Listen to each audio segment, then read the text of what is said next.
उपहार, कुछ भेंट लेकर जा सके। पर महाराज जी गुरु के दरबार में खाली हाथ नहीं जाते, तो आप कोई व्यवस्था कीजिएगा। रात को प्रार्थना करके सो गए। जब सुबह उठे तो उन्होंने देखा उनके आंगन में गुलाब का बहुत सुंदर फूल खिला था, और जब उस फूल को देखा तो मन में हुआ ये महाराज जी को अर्पित करेंगे। उस फूल को तोड़ा, गुरु दरबार नूर महल आश्रम में पहुंचे, और जब वहां पहुंचे तो दरबार जहाँ लगा है, सब लोग अपनी भेंटें वहां अर्पित कर रहे हैं, तो उस गुरु भाई के मन में ये भाव आया, तो मैं महाराज जी को खुद दूंगा। तो सुबह पूरा सत्संग का कार्यक्रम चला, वो हाथ में गुलाब का फूल लेकर बैठे रहे, और उस समय ऐसी व्यवस्था थी, अधिक लोग नहीं थे, संगत नहीं थी, तो शाम को महाराज जी बैठते थे और भक्त महाराज जी से मिलने आते थे, भेंट देते थे, ये व्यवस्था होती थी। तो वो गुरु भाई ने सोचा ये मैं शाम को महाराज जी को दूंगा। अब सारे भक्त वहाँ बैठे और गुरु का दरबार है, यहाँ हर प्रकार के लोग हैं, निर्धन भी है, धनी भी है। अब जो वो भाई वहाँ पहुँचा और महाराज जी के भक्तों को देखा, तो बड़े बड़े बुके हैं लोगों के पास, बड़े बड़े उपहार। अब जब वो बड़े बड़े उपहारों को देखा तो उस गुरु भाई के मन में हुआ कि मेरी सोच कितनी छोटी है, मेरे महाराज जी कितने महान, उनको तो कुछ महान, कुछ बड़ा देना चाहिए। ये छोटा सा फूल, अपना फूल देखा तो मुरझा चुका था, सुबह से थोड़ा शाम हो गई। अब जैसे अपने फूल की ओर देखा, ये देना था तुझे अपने गुरु को, कैसी छोटी सी सोच थी तेरी।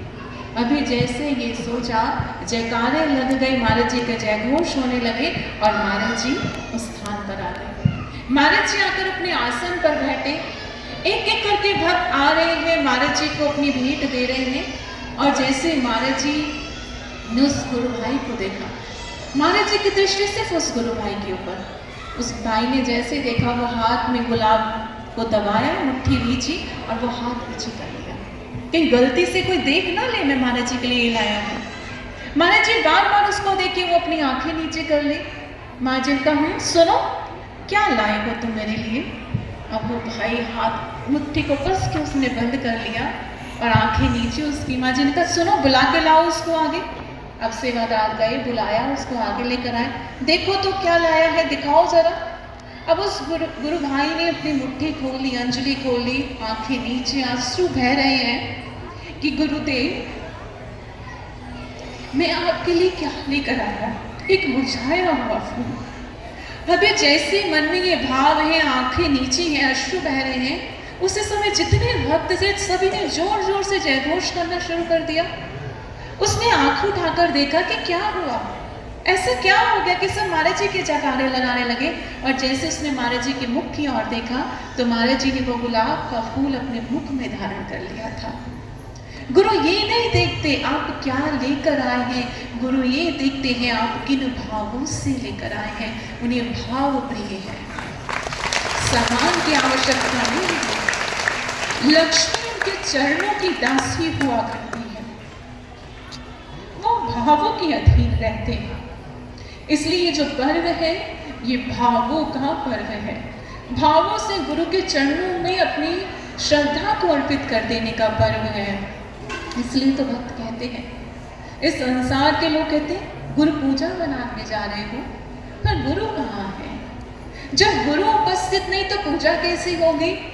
वो मूर्ख नहीं जानते गुरु शरीर नहीं हुआ करते, जिन्हें हमने धारण किया है वो सतगुरु शरीर नहीं है, वो परम शक्ति है, वो शक्ति है जो कण कण में वास करती है और जहाँ भक्त के भाव होते हैं वो प्रकट हो जाते हैं। ऐसे अनेक अनुभव हैं,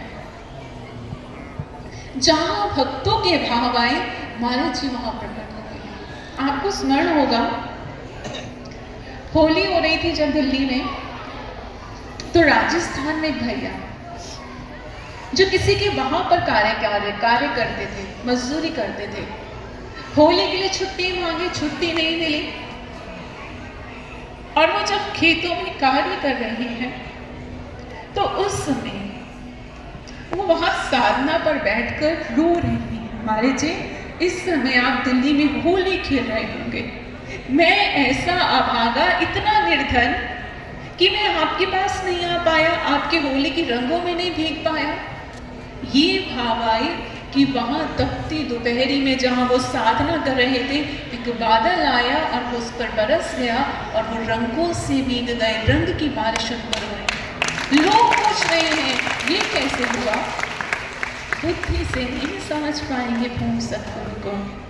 वो हमेशा छिपा कर रखते हैं, वो अपनी दिव्यता सिर्फ अपने भक्तों के आगे प्रकट करते हैं, क्योंकि उनकी दिव्यता प्रदर्शन नहीं है, उनकी दिव्यता तो अपने भक्तों के भावों के अधीन है। इसलिए आज अगर हम यहाँ उपस्थित हुए हैं तो भावों से गुरु पूजा बनाए। किसी भक्त ने बहुत सुंदर कहा, चरण कमलों में अर्पित कर हृदय गुरुदेव तुम्ही रिझाएंगे, आज तेरे भक्त यहाँ गुरु पूजा पर्व मनाएंगे। गुरु ही पूजन गुरु आराधन, गुरुदेव हमारे माता पिता बंधु सखा तुम सर्वस्व हमारे, रोम रोम में श्वास श्वास में केवल तुम्हें बसाएंगे, आज तेरे भक्त यहाँ गुरु पूजा पर्व मनाएंगे। सिसकेगा कोई आज यहाँ, कोई झूम झूम कर नाचेगा।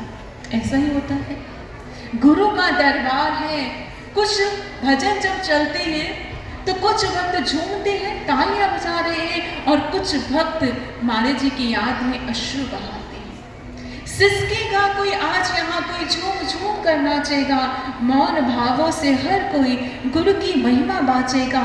साक्षात नारायण हो तुम ये जग को बतलाएंगे, आज तेरे भक्त यहाँ गुरु पूजा पर्व मनाएंगे।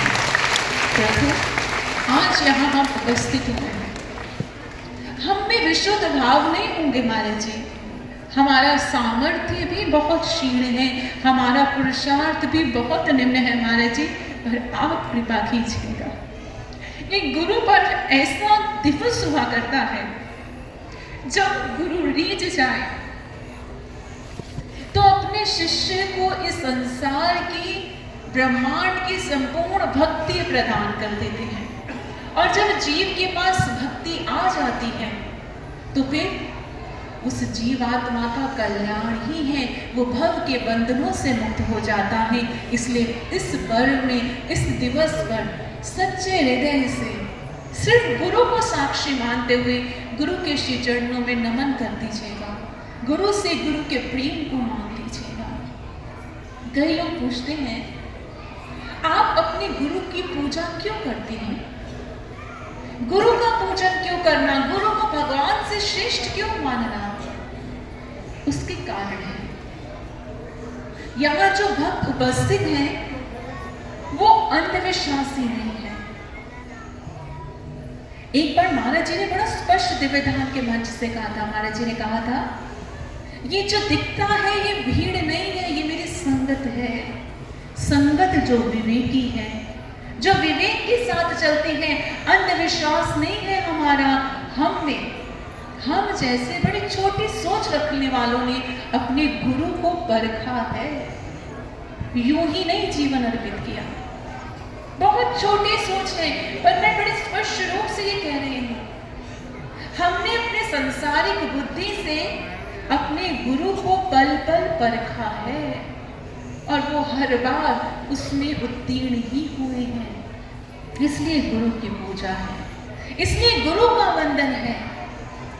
एक बार की बात है, एक गुरु भाई आरती कर रहे थे, और आरती करते हुए एक पंक्ति आती है, ऐसी भक्ति बना दो गुरुवर टूटे ना ये बंधन, जन्म जन्म हम पाए तुमको आस करो ये पूर्ण। जब ये आरती की पंक्तियां आई और उन्होंने आरती की पंक्ति गाई, तो पहली बार उनके मन में ये बात आ गई कि हमने तो गुरु इसलिए किया है, गुरु के ज्ञान पर मार्ग पर इसलिए बढ़ रहे हैं कि आगे जाकर हमें भगवान की प्राप्ति हो।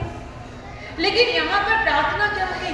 जन्म जन्म हम पाए तुमको, हम जन्म में सतगुरु आपको पाए।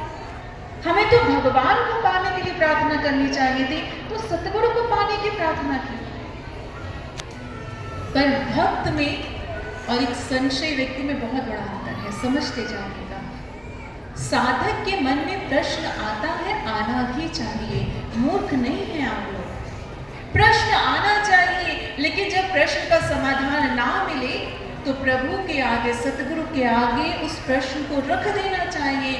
महाराज जी ये प्रश्न आया है, निवारण कीजिए। ये साधक की पहचान है। और जो संचालक होते हैं उनकी पहचान क्या है? प्रश्न आया